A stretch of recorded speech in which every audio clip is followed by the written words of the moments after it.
You had mentioned, when you were at Papa John's, and this is, I believe, going to be a part of your upcoming book, The Challenge Culture. You mentioned in that, the culture challenges that you were facing at Papa John's when you were there.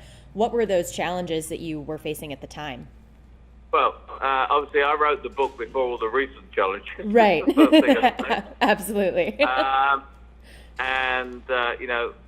just comment on that. I think it's sad because it's a great company. John invented a great brand. And I think what's going on can only be described as sad for everyone at Papa John's, the franchisees, and even the consumers, because it is a great brand.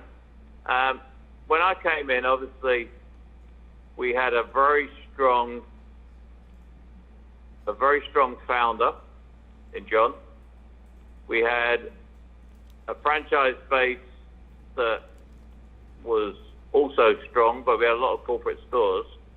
But I think when I came in, the feeling was that we needed to improve franchise relationships. And I don't know, have you read the book or not? I have not. I've gotten kind of a preview snippet of it, but I will be reading it when it's out in September.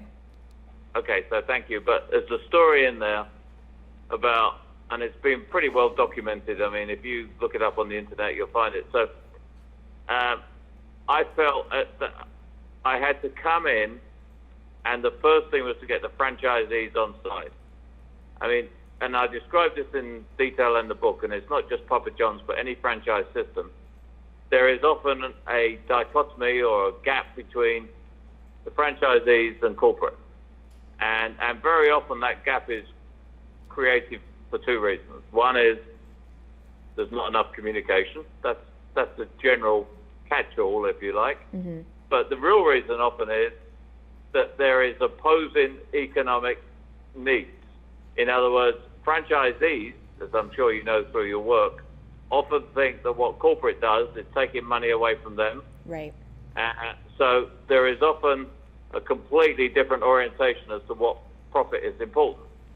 I think you have to recognize that's the case. That's the reality.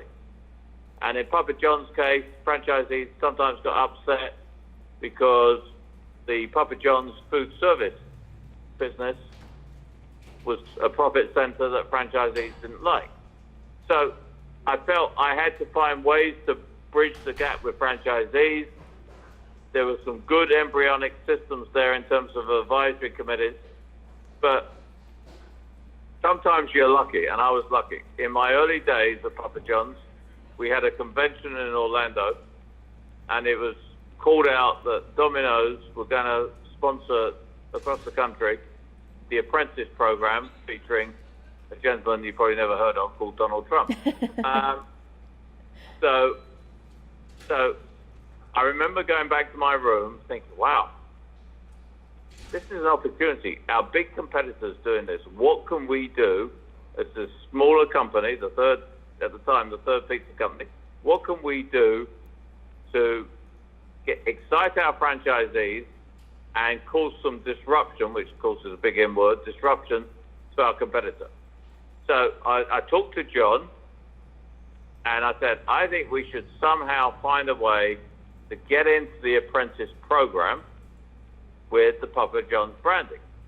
So that night I went out, talked to the franchisees, gave them my idea, and they all stood up and cheered and said, yeah, go out, go and get it, right? The new leader. So I worked with our advertising agency, the Z Group, and then just over 3 days we pulled together a commercial. But basically what happens in the ad is John Snyder, who was the face of the brand, and by the way, that was a decision I deliberately made to keep John as the face of the brand at the time. He turns around in a big chair, just like The Apprentice, and he says to the competition, you're fired. Then we do a product about the new meatball pizza, and it finishes up, why do you want pizza made by an apprentice when you can have something like the real thing at Papa John's? Papa John's, better ingredients, better pizza. It's a great spot. That galvanized the whole system. It helped our comps, and I think it helped me get the franchisees behind me. Absolutely.